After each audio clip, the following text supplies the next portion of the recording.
অনিয়মের অভিযোগে হাইকোর্টের কয়েকজন বিচারপতির বিরুদ্ধে তদন্ত শেষ করেছে সুপ্রিম জুডিশিয়াল কাউন্সিল। তদন্ত শেষ হওয়া বিচারপতিদের তথ্যাবলি ও তাদের নিয়ে সুপ্রিম জুডিশিয়াল কাউন্সিলের সুপারিশ রাষ্ট্রপতির কাছে পাঠানো হয়েছে।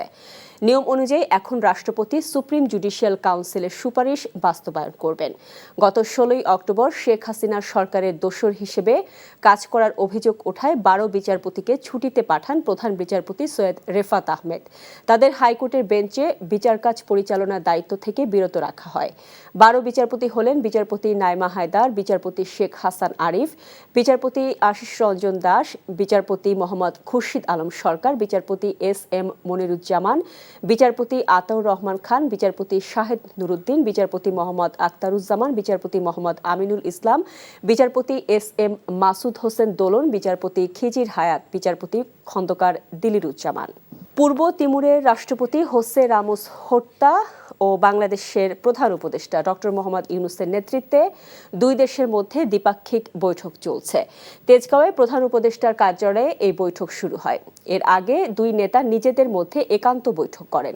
আজ সকালে রাজধানীর একটি হোটেলে পররাষ্ট্র উপদেষ্টা তৌহিদ হোসেন সফরকারী তিমুরের রাষ্ট্রপতির সাথে সৌজন্য সাক্ষাৎ করেন। এ সময় তারা দুই দেশের স্বার্থ সংশ্লিষ্ট বিষয় নিয়ে আলোচনা করেন। এর আগে ঢাকা সেনানিবাসে পূর্ব তিমুরের রাষ্ট্রপতি হোসে রামোস হোর্তাকে সেনা, নৌ ও বিমান বাহিনীর সমন্বয়ে গঠিত একটি সুসজ্জিত দল সশস্ত্র সালাম জানান।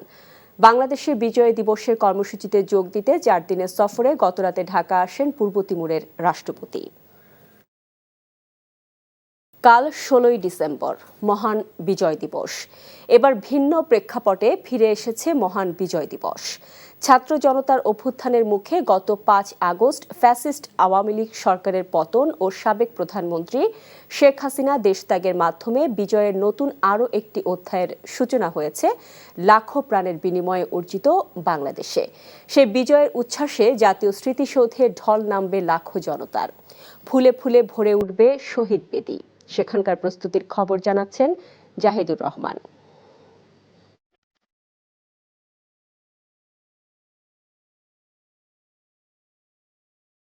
1971 সালের 16 ডিসেম্বর পরাধীনতার শেকল ভেঙে প্রথম স্বাধীনতার স্বাদ পায় বাঙালি জাতি। বাঙালির হাজার বছরের শৌর্য, বীর্য ও বীরত্বের এক অবিস্মরণীয় গৌরবময় দিন।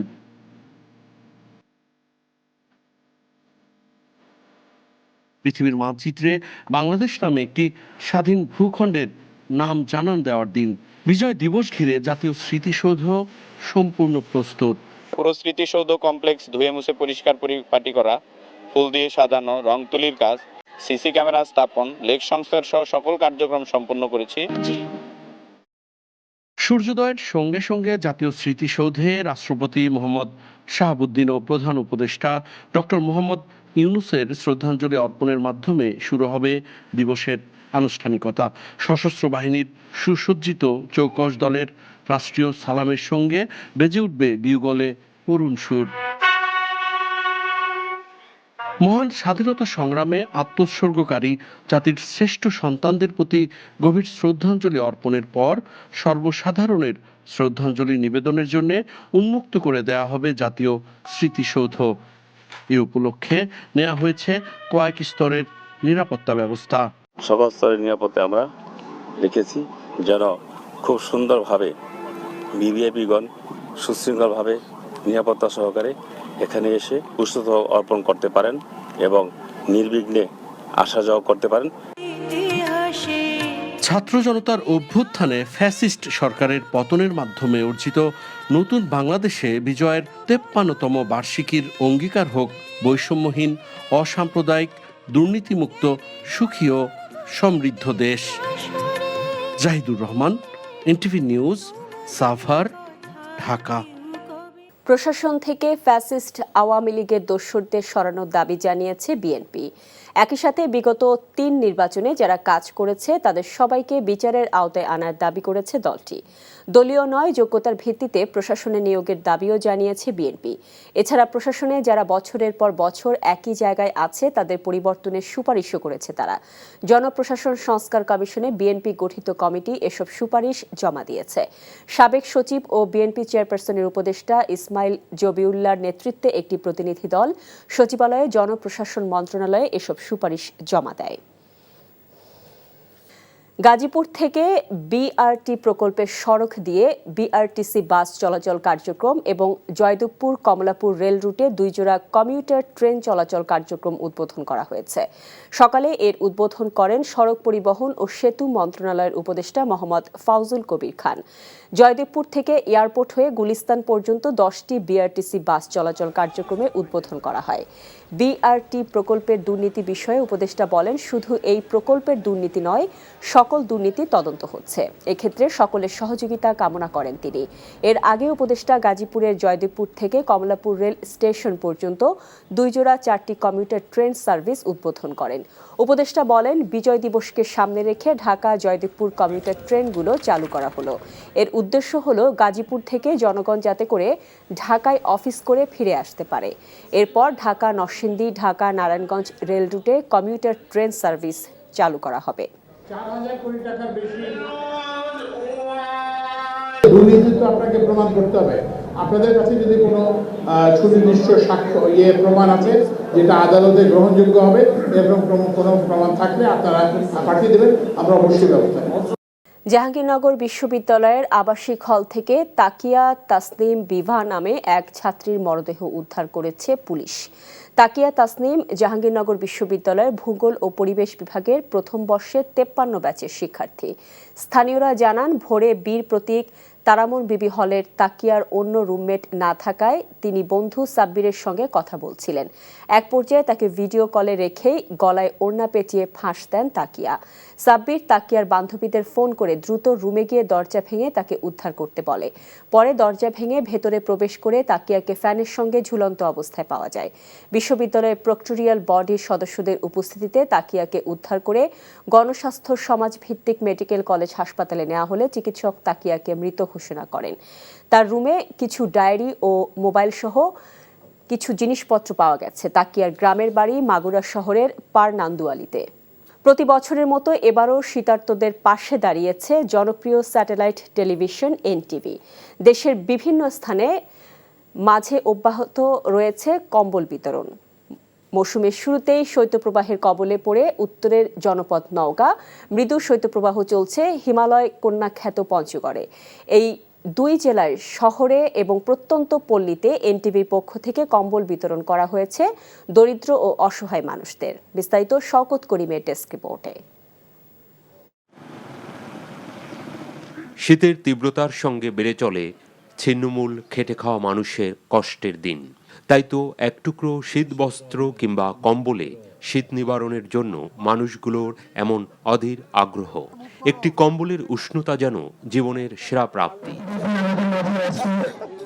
নওগাঁ সদরের প্রত্যন্ত বক্তারপুর ইউনিয়নের চাকলাবাজার এলাকায় মানবতার হাত বাড়িয়েছে এনটিভি।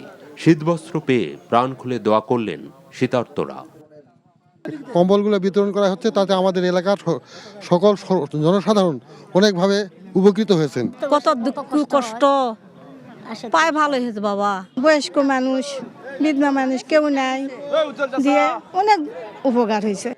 কম্বল বিতরণকালে স্থানীয় প্রশাসনের ঊর্ধ্বতন কর্মকর্তা, জনপ্রতিনিধি সহ অন্যরা উপস্থিত ছিলেন। এমন উদ্যোগকে সাধুবাদ জানান অতিথিরা।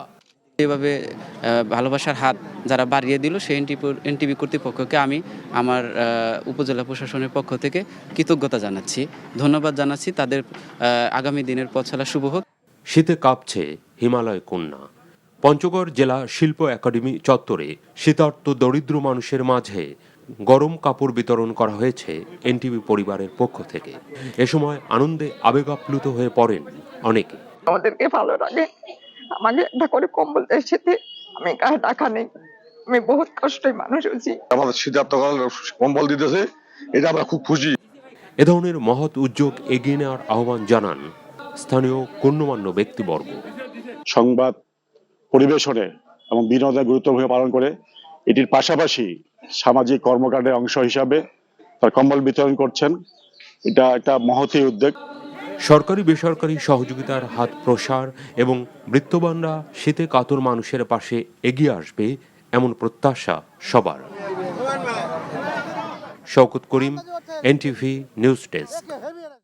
থাইল্যান্ডে মিউজিক ফেস্টিভ্যালের বিস্ফোরণে অন্তত ৩ জন নিহত হয়েছেন। এ ঘটনায় আহত হয়েছেন আরও ৪৮ জন।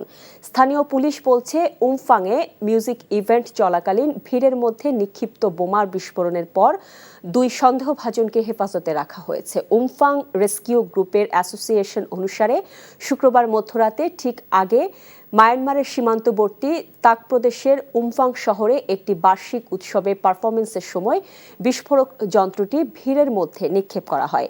থাই প্রতিরক্ষা মন্ত্রকের মুখপাত্র থানাথিপ সাওয়াংসাং বলেছেন, স্থানীয় পুলিশ জানিয়েছে বিস্ফোরণের আগে প্রতিদ্বন্দ্বী 2 গোষ্ঠীর মধ্যে লড়াই হয়েছিল এবং কোনো বিস্তৃত নিরাপত্তা হুমকি ছিল না।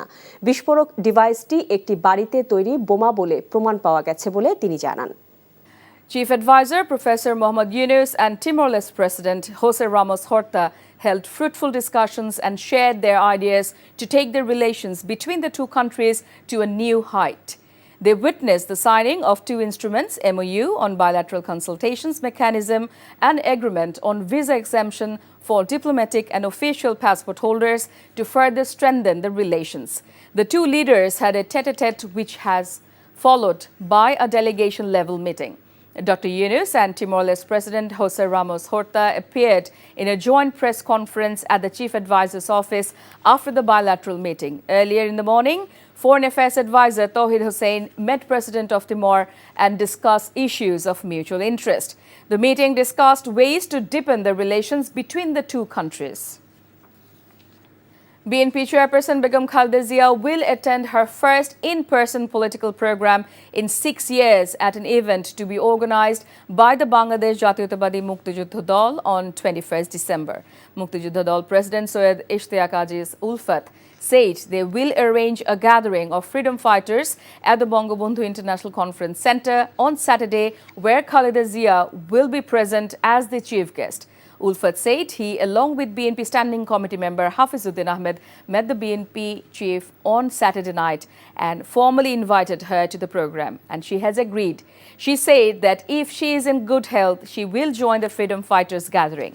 On February 4, 2018, the former Prime Minister presided over the extended meeting of the BNP at a hotel in Dhaka.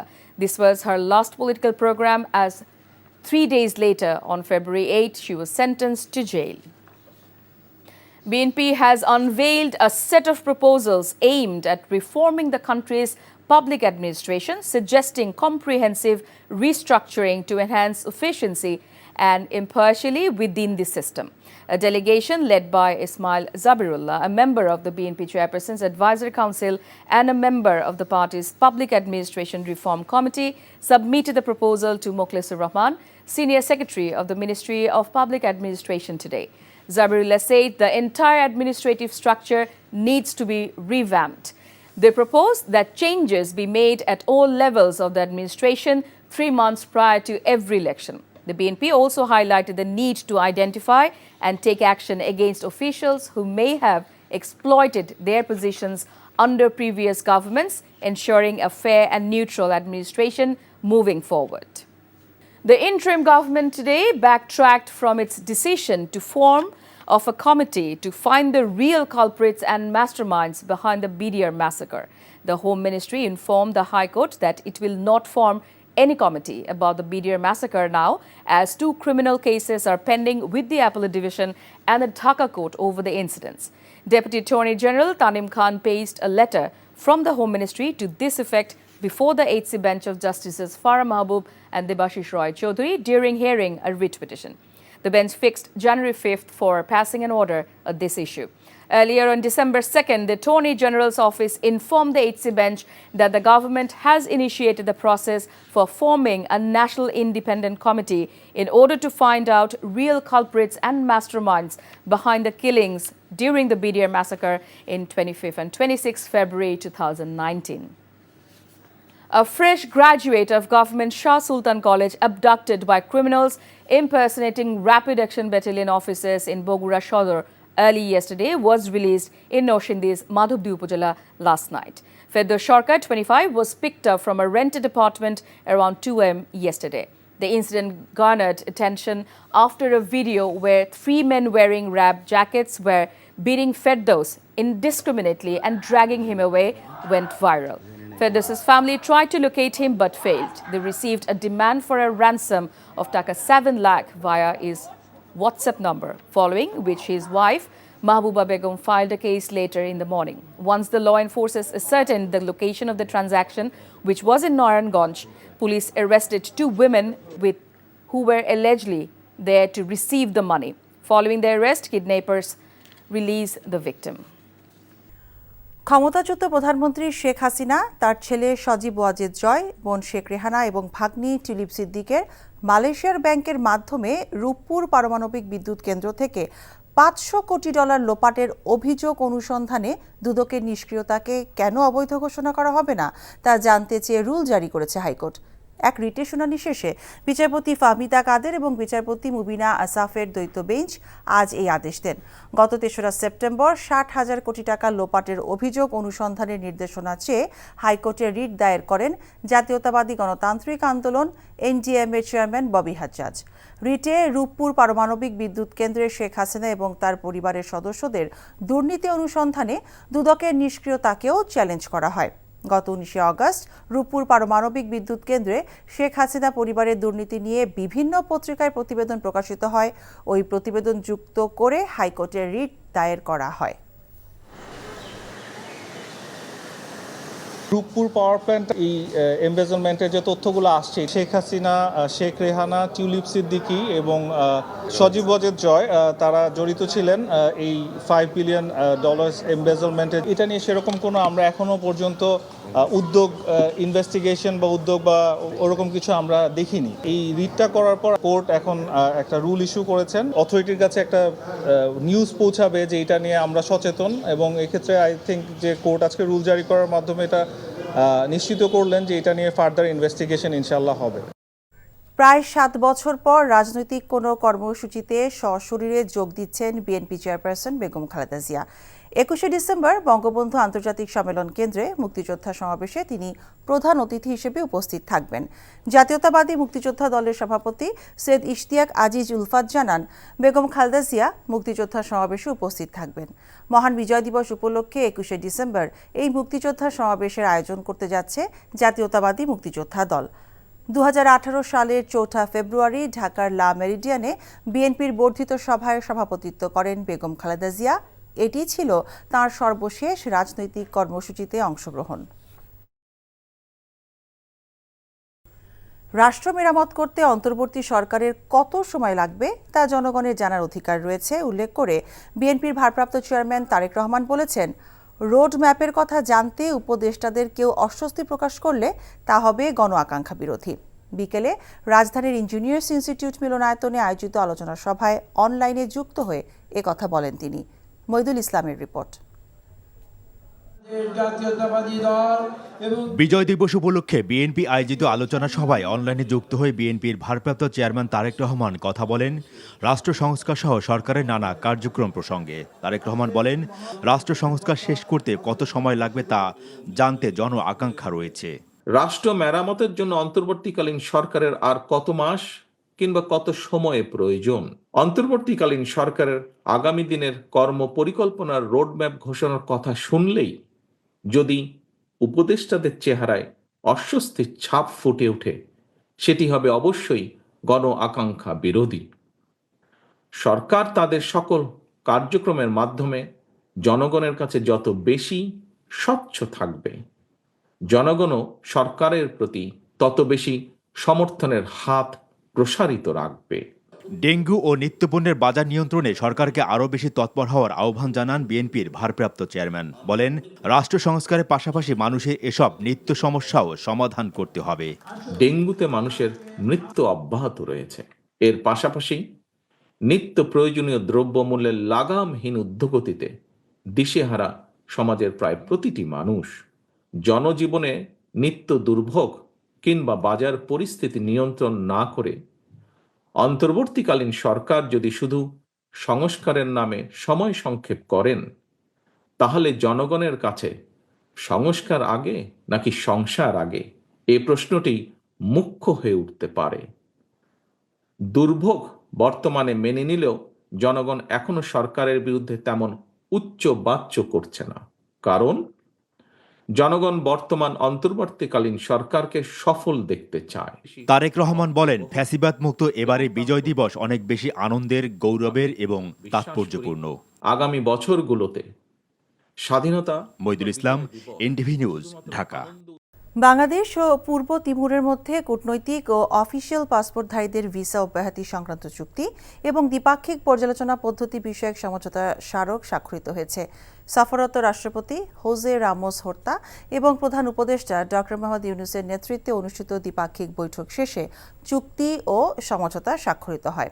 পরে যৌথ সংবাদ সম্মেলনে ডক্টর ইউনূস রোহিঙ্গা জনগোষ্ঠীর প্রত্যাবাসনে বিশ্ব জনমত গঠনে পূর্ব তিমুরের সহযোগিতা কামনা করেন। নজরানা চৌধুরীর রিপোর্ট। ঢাকা সফররত পূর্ব তিমুরের রাষ্ট্রপতি হোসে রামোস হোর্তা তার সফরের দ্বিতীয় দিনের শুরুতেই প্রধান উপদেষ্টার তেজগাঁও কার্যালয়ে আসেন। অন্তর্বর্তীকালীন সরকারের প্রধান উপদেষ্টা অধ্যাপক মোহাম্মদ ইউনূস সেখানে তাকে স্বাগত জানান। প্রথমেই দুই নেতা নিজেদের মধ্যে একান্ত বৈঠক করেন। পরে পূর্ব তিমুরের রাষ্ট্রপতি ও বাংলাদেশের প্রধান উপদেষ্টার নেতৃত্বে দ্বিপাক্ষিক বৈঠক অনুষ্ঠিত হয়। বৈঠকে দুই দেশের বাণিজ্য ও বিনিয়োগ বাড়ানো সহ দ্বিপাক্ষিক স্বার্থ সংশ্লিষ্ট বিষয় নিয়ে আলোচনা হয়। এক যৌথ সংবাদ সম্মেলনে পূর্ব তিমুর গঠনে বাংলাদেশিদের অবদানের কথা উল্লেখ করে সে দেশের রাষ্ট্রপতি বাংলাদেশের সাথে তার দেশের সম্পর্ক আরও সুদৃঢ় করার উপর গুরুত্ব আরোপ করেন। আসছে দিনগুলোতে আমাদের দুই দেশের অর্থনৈতিক ও বাণিজ্য সম্পর্ক আরও সুদৃঢ় হবে। পূর্ব তিমুর যেহেতু আগামী বছর আসিয়ানে যোগ দেবে, তাই আমরা বাংলাদেশ থেকে আরও বেশি পণ্য আমদানি করতে চাই। বাংলাদেশে আটকে পড়া রোহিঙ্গা জনগোষ্ঠীর তাদের নিজ দেশ মিয়ানমারে ফেরত পাঠানোর বিষয়ে বিশ্ব জনমত গঠনে পূর্ব তিমুর বাংলাদেশকে সহযোগিতা করবে বলে জানান প্রধান উপদেষ্টা। পূর্ব তিমুরের রাষ্ট্রপতি আমাদের নিশ্চয়তা দিয়েছেন যে তিনি বাংলাদেশে আটকে পড়া রোহিঙ্গা জনগোষ্ঠীকে তাদের নিজ দেশ মিয়ানমারে ফেরত পাঠানো ত্বরান্বিত করতে বিশ্ব জনমত গঠনে এবং আসিয়ানে বাংলাদেশের পক্ষে সমর্থন জোরদার করবেন। এর আগে রোববার সকালে ঢাকা সেনানিবাসের সেনাকুঞ্জে সফররত রাষ্ট্রপতিকে সেনা, নৌ ও বিমান বাহিনীর একটি সুসজ্জিত দল সশস্ত্র সালাম জানায়। বাংলাদেশের বিজয় দিবস উপলক্ষে 4 দিনের রাষ্ট্রীয় সফরে শনিবার রাতে ঢাকায় আসেন পূর্ব তিমুরের রাষ্ট্রপতি। নজরানা চৌধুরী, এনটিভি নিউজ, ঢাকা।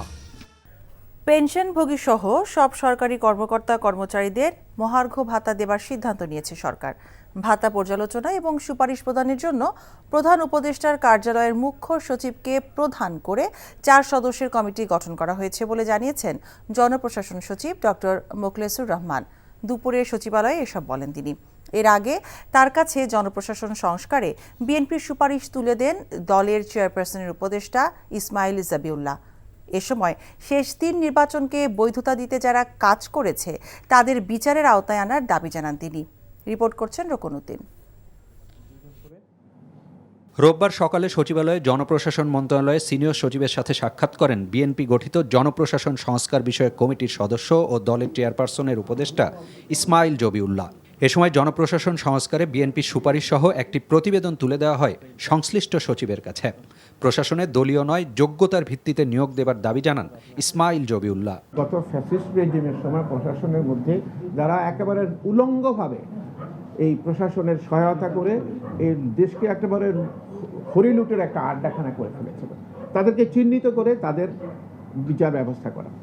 1, 14, 18 এবং 24 সনে যারা ন্যাক্কারজনকভাবে ভোট চুরি করেছে, জনগণের ভোটাধিকার হরণ করেছে, তাদেরকে চিহ্নিত করে তাদের বিরুদ্ধে অ্যাকশন গ্রহণ করা। সেটা ফৌজদারি আদালতে হতে পারে এবং আইন মোতাবেক যে অনুষ্ঠান হতে পারে। পরে সাংবাদিকদের সাথে আলাপকালে জনপ্রশাসন সচিব জানান সব সরকারি চাকুরিজীবীদের মহার্ঘ ভাতা দিতে কমিটি গঠন করা হয়েছে। 3-4টি বৈঠকের পরই কমিটির পক্ষ থেকে সুপারিশ করা হবে বলেও জানান সচিব। মহার্ঘ ভাতা কমিটি করেছে, যেখানে আমিও আছি। আমরা সামনের সপ্তাহে প্রথম মিটিং করব এবং ওখানে একটা স্ট্র্যাটেজি, কৌশল অথবা কিভাবে আপার লিমিট, লোয়ার লিমিট ঠিক করে, অফিসার স্টাফ স্ল্যাব ঠিক করে, ইনক্লুডিং পেনশনার, এবার যাতে পে স্কেল এই মহার্ঘ ভাতার সুবিধা পেনশনাররাও পায়, সেই ব্যাপারে সরকার একমত। চেষ্টা থাকবে শর্টেস্ট পসিবল টাইমে সরকারকে সাজেশন দেওয়া, সরকার সাজেশন দিলে ইমপ্লিমেন্ট করবে। এদিকে রোববার সকাল 10টা থেকে জনপ্রশাসন মন্ত্রণালয়ের সিনিয়র সচিবের দপ্তরের সামনে অবস্থান নেন পদোন্নতি বঞ্চিত অবসরপ্রাপ্ত কর্মকর্তাদের অনেকেই।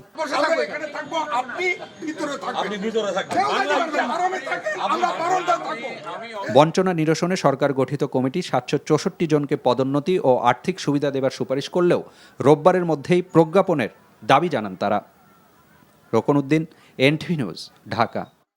বিগত ফ্যাসিস্ট সরকারের যাদের নামে সুনির্দিষ্ট মামলা আছে এবং আত্মগোপনে আছে তাদের গ্রেফতার অভিযান আরও বিস্তৃত করতে নির্দেশ দেওয়া হয়েছে বলে জানিয়েছেন স্থানীয় সরকার উপদেষ্টা আসিফ মাহমুদ সজীব ভূঁইয়া। আর বিজয় দিবস উদযাপনে সব নিরাপত্তা নিশ্চিতের পাশাপাশি সার্বিক আইনশৃঙ্খলা পরিস্থিতি আরও উন্নত করতে নির্দেশ দেওয়া হয়েছে বলে জানিয়েছেন স্বরাষ্ট্র উপদেষ্টা। বিকেলে সচিবালয়ে আইনশৃঙ্খলা সংক্রান্ত উপদেষ্টা কমিটির সভা শেষে এসব বলেন তারা। রোকনউদ্দিনের আরেকটি রিপোর্ট। রোববার দুপুরে সচিবালয়ে অনুষ্ঠিত হয় আইন শৃঙ্খলা সংক্রান্ত উপদেষ্টা পরিষদ কমিটির পঞ্চম সভা। এ সময় বিজয় দিবস, বড়দিন ও 31st নাইট উদযাপন এবং সার্বিক আইন শৃঙ্খলা পরিস্থিতি নিয়ে আলোচনা হয় বলে জানান স্বরাষ্ট্র উপদেষ্টা। 16 ডিসেম্বর বা এই 25 ডিসেম্বর, 31 ডিসেম্বরে কোনো ধরনের আমাদের কাছে কোনো ধরনের কোনো খারাপ কোনো কিছু নেই। ঢাকা শহরে একটু ছিনতাই বেড়ে গেছে, এই জন্য আমরা পুলিশের ইনস্ট্রাকশন দিয়েছি শেষ সাথে সাধারণত ছিনতাইটা হয়, শেষ সাথে যেন পেট্রোলিংটা বাড়াই দেওয়া হয়। না, এটা এরকম কোনো অ্যালার্মিং না। আর বিগত ফ্যাসিস্ট সরকারের দলীয় নেতাকর্মীরা যে কোনো সময় বিশৃঙ্খলা সৃষ্টি করতে পারে উল্লেখ করে তা দমনে আইন শৃঙ্খলা বাহিনী প্রস্তুত আছে বলে জানিয়েছেন স্থানীয় সরকার উপদেষ্টা। গ্রেফতার অভিযান আরও এক্সপার্টাইট করার ব্যাপারে সিদ্ধান্ত হয়েছে, যার ফলাফল আপনারা হয়তো দেখতে পারবেন খুব দ্রুত। বিগত ফ্যাসিস্ট সরকারের যারা বাইরে আছেন এবং এখনও নানাভাবে বিভিন্ন গোষ্ঠীকে উস্কানি দেওয়ার চেষ্টা করছেন, বিভিন্ন জায়গায় ফান্ডিং করছেন এবং মিছিল করার চেষ্টা করছেন, আপনারা দেখেছেন গতকালকেও কয়েকজনকে অ্যারেস্ট করা হয়েছে এবং দেশকে অস্থিতিশীল করার ষড়যন্ত্র করে যাচ্ছেন। যাদের ব্যাপারে যাদের নামে মামলা আছে, সুস্পষ্ট অভিযোগ আছে, তাদেরকে গ্রেফতার করা হবে। গেল বছরগুলোর মতো এবারও একই নিয়মে ও 2 ধাপে তবলিগ জামায়াতের বিশ্ব ইজতেমা অনুষ্ঠিত হবে বলেও জানান স্বরাষ্ট্র উপদেষ্টা। Rokonuddin, NTV news, Dhaka. গণজমায়েত নিয়ন্ত্রণে প্রাণঘাতী অস্ত্র ব্যবহার না করার সুপারিশ করতে যাচ্ছে পুলিশ সংস্কার কমিশন, এমন তথ্য জানিয়েছেন কমিশন প্রধান সফররাজ হোসেন। তিনি আরও জানান, গ্রেফতারের নামে যাতে কেউ হয়রানির শিকার না হন সেদিকে খেয়াল রাখার পাশাপাশি পুলিশ বাহিনীকে কিভাবে রাজনৈতিক প্রভাব মুক্ত রাখা যায় তাও বিবেচনা করা হচ্ছে। আপেল শাহরিয়ারের রিপোর্ট। আওয়ামী লীগ শাসনামলে পুলিশের নির্যাতন ও হয়রানির শিকার ভুক্তভোগীদের সাথে মতবিনিময় সভার আয়োজন করে পুলিশ সংস্কার কমিশন। রাজধানীর আন্তর্জাতিক মাতৃভাষা ইনস্টিটিউটের সভাকক্ষে আয়োজিত অনুষ্ঠানে পুলিশের নির্মমতা চিত্র তুলে ধরা হয়। গুলির বর্ষণ সেদিন এই যাত্রাবাড়ির থানার চতুর্দিকে ধোঁয়ার ধোঁয়া, আমি দেখেছি সেদিন লাশের উপর লাশ। আমার ছেলের বুকে বাজে একটা গুলি লাগছে, গুলির দৃশ্যটা আছে এখানে। বাপের কাঁধে ছেলের লাশ, সেদিন পৃথিবীটা আমার মাথায় পড়ে গেছিল। জনবান্ধব পুলিশ বাহিনী গড়ার লক্ষ্যে সংস্কার প্রস্তাবগুলো গুছিয়ে নেওয়া হয়েছে। ভবিষ্যতে বাহিনীকে জনগণের বিরুদ্ধে যাতে কেউ ব্যবহার করতে না পারে সে বিষয়ে গুরুত্ব দেওয়া হচ্ছে বলে জানান কমিশন প্রধান সফররাজ হোসেন। এই যে রক্তক্ষয়ী যে একটা ঘটনা ঘটে গেল জুলাই আগস্টে, আমাদের টার্গেট ছিল ওটাও একটা বড় একটা ধরনের, যে এটা যদি কখনো ভবিষ্যতে, আমরা চাই না এরকম হোক বাংলাদেশে, প্রাণহানি যেন না হয়। এই উদ্দেশ্যে আমাদের বড় ধরনের একটা এক্সারসাইজ করেছি এবং এই জন্য সন্তুষ্ট যেটা আমরা একটা দাঁড় করাতে পারছি। কিছুটা রাজনৈতিক ব্যাপার জড়িত, কারণ একটা পলিটিক্যাল উইল ছাড়া আমরা তো করছি শুধুমাত্র সুপারিশ। এরপরে সুপারিশ মালাগুলো নিয়ে আমাদের বর্তমানে ইন্টারিম গভর্নমেন্টের প্রধান উনি বলেছেন যে উনি রাজনৈতিক দলগুলোর সঙ্গে বসে তারপরে ওনার আস্তে আস্তে ইমপ্লিমেন্টেশন যাবেন। ইউরোপীয় মডেলের আদলে জনবান্ধব পুলিশ বাহিনী গড়ার চিন্তাভাবনার কথাও জানান কমিশন প্রধান। এরই মধ্যে সমাজের বিভিন্ন অংশীজনের সঙ্গে মতবিনিময় করেছে পুলিশ সংস্কার commission. Apple Shahriar, NTV news, Dhaka. আগামী বাজেটে ব্যবসায়ীদের জন্য প্রণোদনা কমানো হবে বলে জানিয়েছেন অর্থ উপদেষ্টা সালেউদ্দিন আহমেদ। সেই সাথে কর নীতিমালার সংস্কারের কথাও বলেন তিনি। সকালে রাজধানীর গুলশান ক্লাবে ইন্টারন্যাশনাল বিজনেস ফোরাম অফ বাংলাদেশের বার্ষিক সম্মেলনে তিনি এসব কথা বলেন। অনুষ্ঠানে দেশের অর্থনৈতিক সংস্কার ছাড়া নির্বাচন হলে আর্থিক স্থিতিশীলতা ফেরানো কঠিন হবে বলে মনে করেন অর্থনীতিবিদরা। এজন্য মধ্যমেয়াদী অর্থনৈতিক পরিকল্পনা প্রয়োজনীয়তার কথা জানান তারা। এ সময় কর অব্যাহতি দেয়া হলেও নিত্যপণ্যের দাম না কমার কারণ হিসেবে চাঁদাবাজিকে দুষলেন অর্থ উপদেষ্টা। বলেন, হাত বদল হলেও চাঁদাবাজি এখনো বন্ধ হয়নি।